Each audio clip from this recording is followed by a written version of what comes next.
Allah adalah cahaya langit dan bumi. Quran Surah An-Nur ayat 35. Bayangkan sebuah ruangan yang gelap sepenuhnya. Tidak ada lampu, tidak ada jendela, gelap mutlak. Namun di dalam ruangan itu, jika kita memiliki alat paling sensitif yang pernah dibuat manusia, sebuah detektor foton tunggal, kita akan menemukan sesuatu yang mengubah segalanya. Ada cahaya yang sangat lemah, tapi nyata. Cahaya itu bukan berasal dari lampu, atau lilin, atau bintang. Cahaya itu berasal dari tubuh manusia yang duduk di dalam ruangan tersebut. Selamat datang di perjalanan yang akan mengubah cara Anda memandang diri sendiri, memandang alam semesta, dan memandang hubungan antara sains dan iman. Video ini adalah perjalanan lintas batas. Kita akan berjalan bersama, berdiri bersama para ilmuwan di laboratorium di depan tanur kuno mereka, bergulat dengan matematika aneh fisika kuantum, dan duduk bersama para sufi di depan cahaya yang melampaui fisika. Tidak diperlukan latar belakang sains, tidak diperlukan latar belakang agama tertentu. Yang diperlukan hanya satu, yaitu keterbukaan untuk bertanya. Karena pertanyaan yang paling dalam, apa itu cahaya? Apa itu kehidupan? Ternyata dijawab dari berbagai penjuru yang mengarah ke titik yang sama. Allah adalah cahaya langit dan bumi.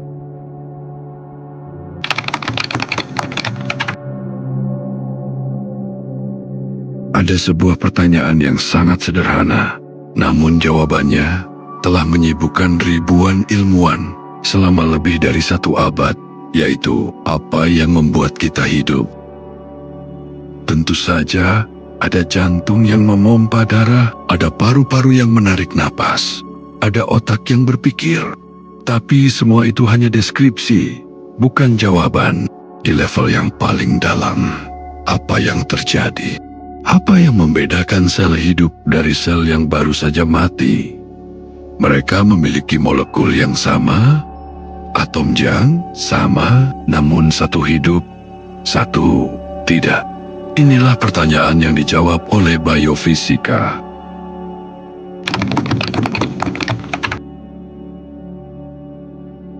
Biofisika adalah anak pertemuan dua raksasa ilmu pengetahuan, yaitu fisika dan biologi. Ia lahir dari keyakinan bahwa kehidupan dalam segala kerumitannya pada akhirnya mengikuti hukum-hukum fisika yang sama yang mengatur pergerakan planet dan perilaku elektron. Bayangkan jantung Anda yang berdetak, bukan karena ada seseorang yang menarik tali, melainkan karena sinyal listrik yang merambat sempurna dari sel ke sel, diatur oleh mekanisme bioelektrik yang lebih andal dari jam tangan manapun. Setiap sel Anda membakar energi seperti mesin, bukan mesin yang panas dan berisik, tapi mesin mikroskopis yang bekerja pada suhu tubuh dengan efisiensi yang masih belum bisa ditiru oleh teknologi kita. Dan di balik semua kecanggihan teknis ini, biofisika terus bergulat dengan pertanyaan yang lebih dalam. Apakah ada sesuatu yang melampaui fisika dan kimia biasa yang membuat kita hidup? Pertanyaan itu yang membawa kita ke penemuan yang paling mengejutkan dalam biofisika modern, sebuah fenomena yang telah lama dicurigai oleh para alkimis kuno, namun baru bisa dibuktikan dengan teknologi abad ke-21. Tubuh Anda melakukan sekitar 37 triliun reaksi biokimia setiap detik. Setiap reaksi melibatkan transfer energi, dan energi itu memancarkan cahaya.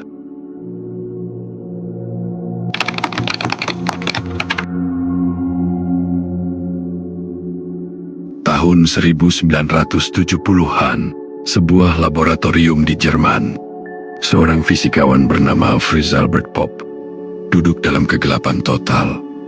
Di hadapannya sebuah instrumen luar biasa sensitif, detektor foton tunggal, diarahkan ke sampel biologis, dan perlahan, dengan sabar, instrumen itu mulai mendeteksi sesuatu. Cahaya dari makhluk hidup bukan bioluminesensi seperti kunang-kunang, bukan panas seperti bara api. Ini adalah sesuatu yang berbeda. Emisi foton tunggal yang sangat lemah, yang hanya muncul dari organisme yang hidup, dan berhenti ketika organisme itu mati. Pop menamakannya sebagai biofoton. Dari mana biofoton berasal? Setiap kali sel Anda melakukan reaksi kimia, membakar gula, memperbaiki DNA, membangun protein, ada energi yang berpindah. Dan sebagian kecil dari energi itu, ketika molekul kembali ke keadaan dasarnya, dilepaskan sebagai foton. Mitokondria, si pembangkit listrik sel, adalah sumber terbesar biofoton. DNA juga memancarkan biofoton. Bahkan Pop mengusulkan bahwa DNA bukan hanya penyimpan kode genetik, tetapi juga berfungsi sebagai antena foton, menyerap, menyimpan, dan memancarkan cahaya secara terkontrol. Tapi yang benar-benar mengejutkan, bukan hanya bahwa tubuh memancarkan cahaya. Yang mengejutkan adalah bahwa cahaya itu bersifat koheren, seperti cahaya laser. Apa artinya koheren? Bayangkan perbedaan antara satu orang yang menyanyi sendiri dengan paduan suara ribuan orang yang menyanyikan nada yang sama pada saat yang sama, dalam harmoni sempurna. Itulah perbedaan cahaya biasa dengan cahaya koheren. Pop berargumen bahwa biofoton bukan sekadar produk sampingan metabolisme. Mereka adalah sistem komunikasi, cara sel-sel berkomunikasi satu sama lain, mengkoordinasikan fungsi seluruh tubuh dalam harmoni yang melampaui kemampuan sinyal kimiawi. Dan ada implikasi praktis yang sangat penting. Sel kanker memancarkan biofoton yang lebih banyak, namun dengan pola yang kacau, tidak koheren.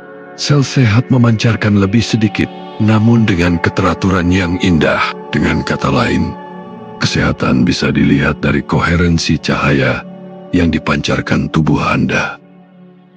Cahaya adalah simbol pengetahuan di semua tradisi kebijaksanaan manusia. Mungkin bukan kebetulan bahwa tubuh kita, wadah kesadaran, ternyata juga adalah sumber cahaya yang nyata.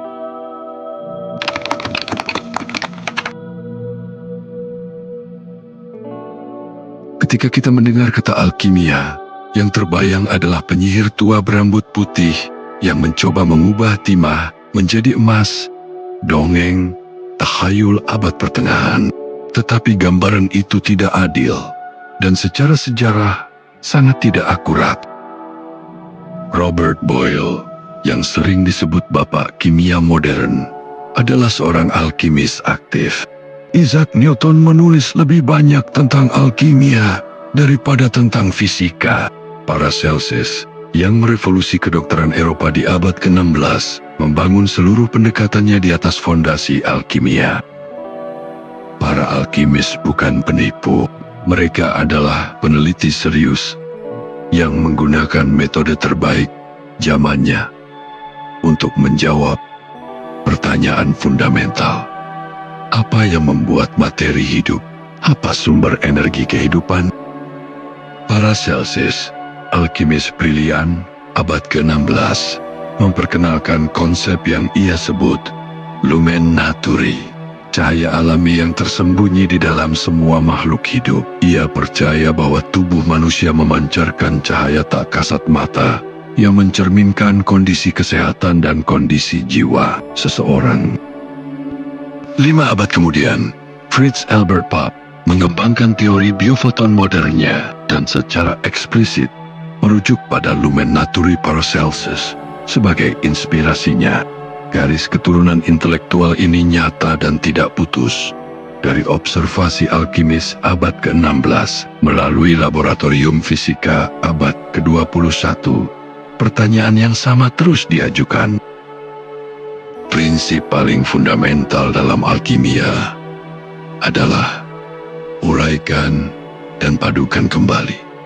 Transformasi terjadi melalui pemecahan dan pembentukan ulang. Dalam biologi modern, kita menyebutnya katabolisme dan anabolisme, dua sayap metabolisme yang menjaga kehidupan. Dan setiap kali transformasi ini terjadi, biofoton dilepaskan sebagai tanda perubahan energi.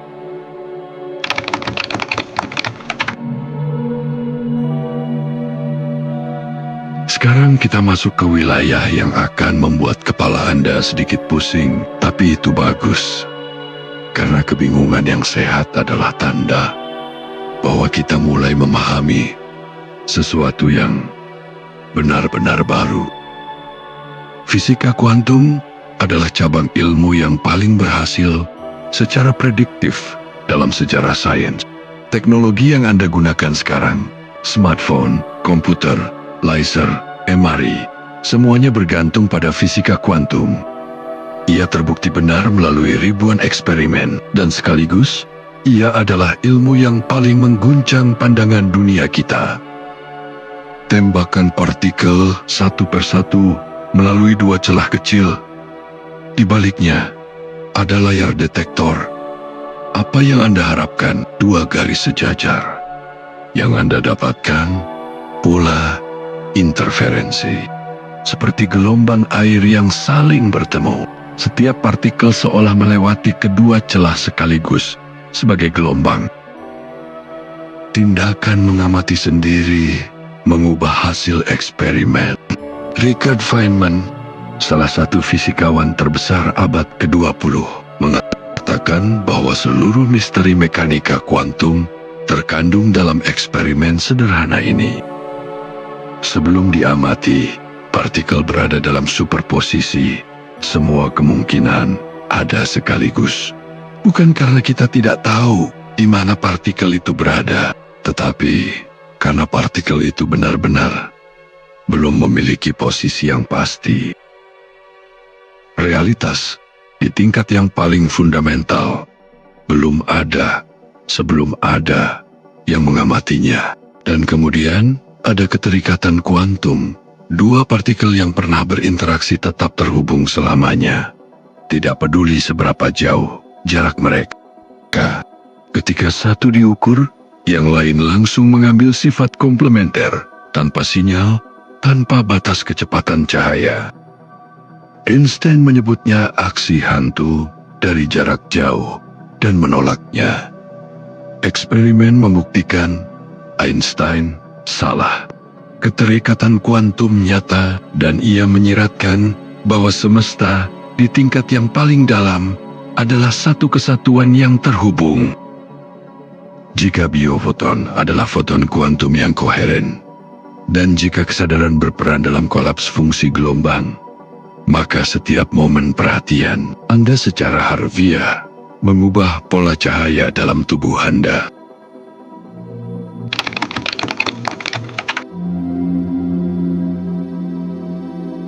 Sekarang kita sampai pada sesuatu yang sangat personal.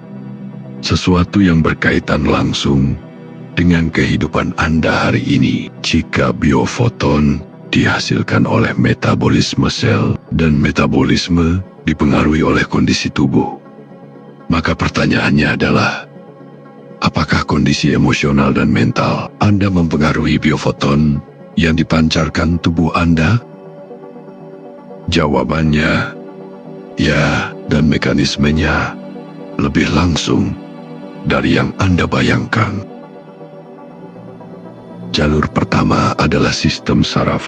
Ketika Anda merasakan sesuatu yang kuat, cinta, ketakutan, kemarahan, atau kedamaian, otak mengubah sinyal emosional menjadi sinyal neural. Neuron yang aktif membutuhkan lebih banyak oksigen. Lebih banyak oksigen berarti lebih banyak reaksi oksidasi, dan lebih banyak reaksi oksidasi berarti lebih banyak biofoton. Jalur kedua adalah pikiran dan kekebalan tubuh. Ada ilmu yang membuktikan hubungan langsung antara kondisi psikologis dan biokimia tubuh. Stres kronis meningkatkan kortisol, menekan imunitas, mengubah ekspresi GET.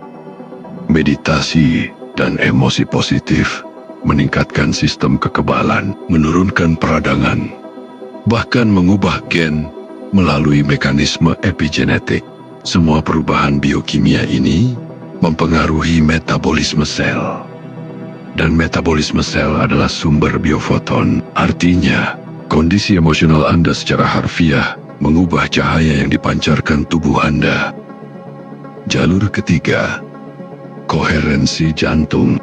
Institut Hartmus menemukan bahwa jantung memancarkan medan elektromagnetik yang 60 kali lebih kuat secara elektris dan 5.000 kali lebih kuat secara magnetis dibanding otak. Ketika seseorang merasakan syukur atau cinta yang tulus, pola medan ini menjadi koheren dan teratur.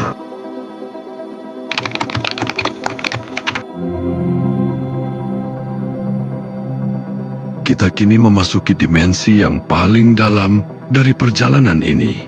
14 abad yang lalu, sebuah ayat diturunkan yang menyatakan sesuatu yang, dari sudut pandang biofisika modern, terdengar seperti pernyataan ilmiah yang menakjubkan. Allah adalah cahaya langit dan bumi.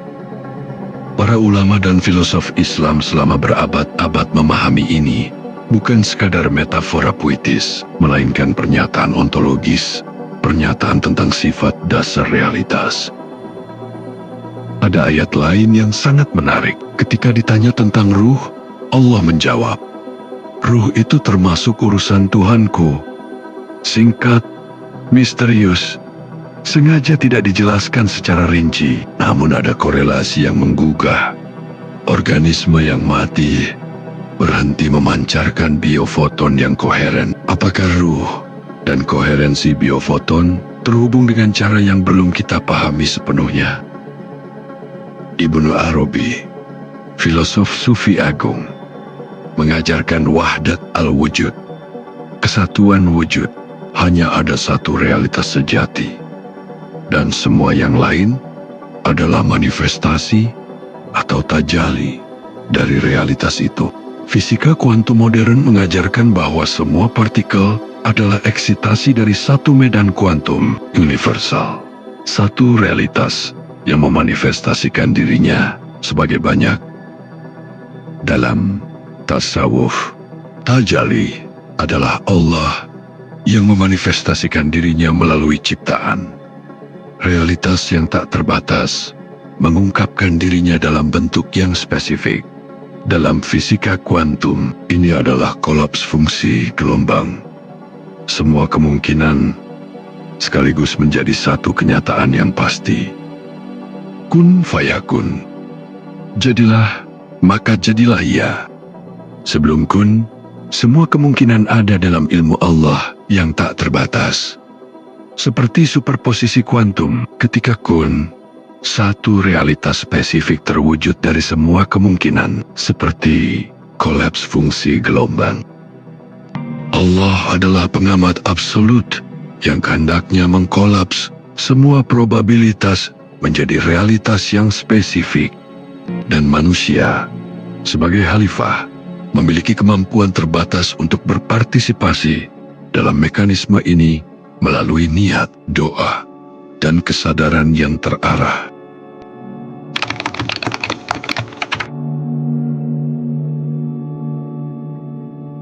Semua yang telah kita pelajari bukan sekedar pengetahuan intelektual yang indah untuk direnungkan. Ia memiliki implikasi praktis yang sangat konkret untuk cara kita menjalani hari ini dan hari-hari berikutnya. Doa sebagai teknologi realitas. Doa yang khusyuk mengubah kondisi neurologis Anda.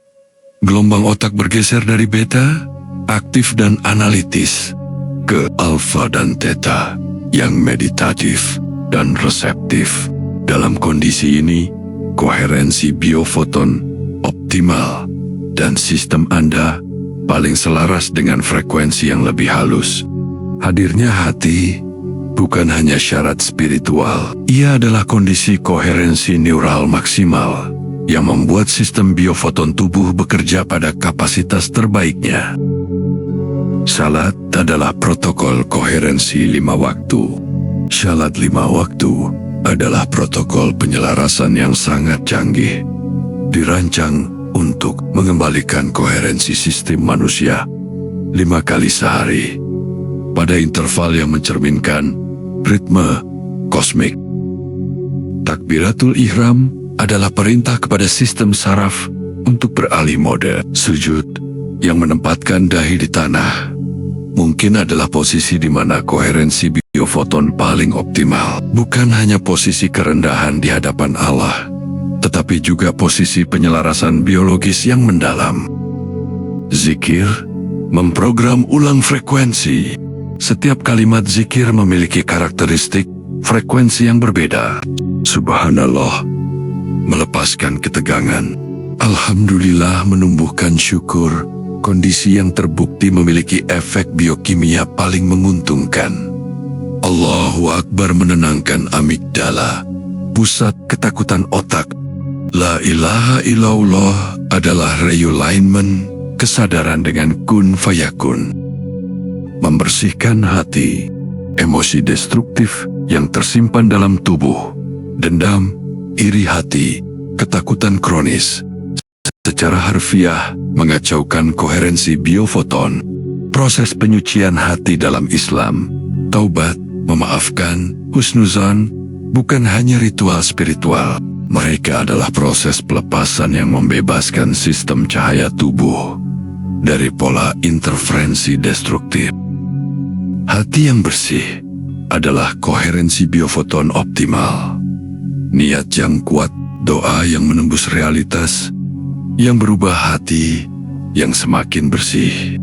Inilah spiral naik menuju keselarasan dengan kun fayakun.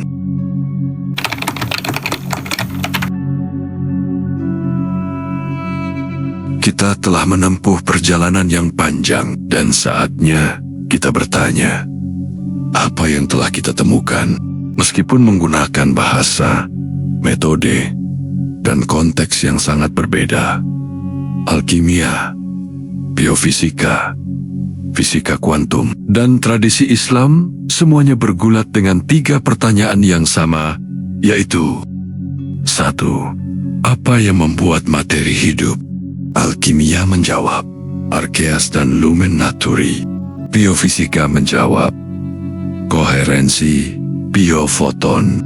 Islam menjawab, ruh yang ditiupkan Allah. 2. Bagaimana realitas terbentuk? Alkimia menjawab, melalui prinsip-prinsip kosmis. Fisika kuantum menjawab, melalui kolaps fungsi gelombang yang dipengaruhi pengamatan. Islam menjawab, kun fayakun, kehendak Allah. 3. Apa peran kesadaran? Alkimia menjawab, manusia adalah mikrokosmos yang berpartisipasi dalam penciptaan. Fisika kuantum menjawab, pengamat mempengaruhi yang diamati. Islam, manusia adalah khalifah yang diberi amanah untuk berpartisipasi dalam penciptaan berkelanjutan. Dikotomi sains versus agama yang mewarnai diskursus modern selama berabad-abad mungkin dibangun di atas premis yang salah. Keduanya bukan wilayah yang terpisah dan tidak kompatibel, melainkan 2 pendekatan berbeda terhadap kebenaran yang sama. Sains yang paling jujur, yang mengikuti data kemanapun ia mengarah, pada akhirnya bertemu dengan pertanyaan-pertanyaan yang dijaga tradisi spiritual. Dan tradisi spiritual yang paling otentik tidak takut pada sains, karena ia percaya Tuhan tidak menaruh kontradiksi di dalam ciptaannya.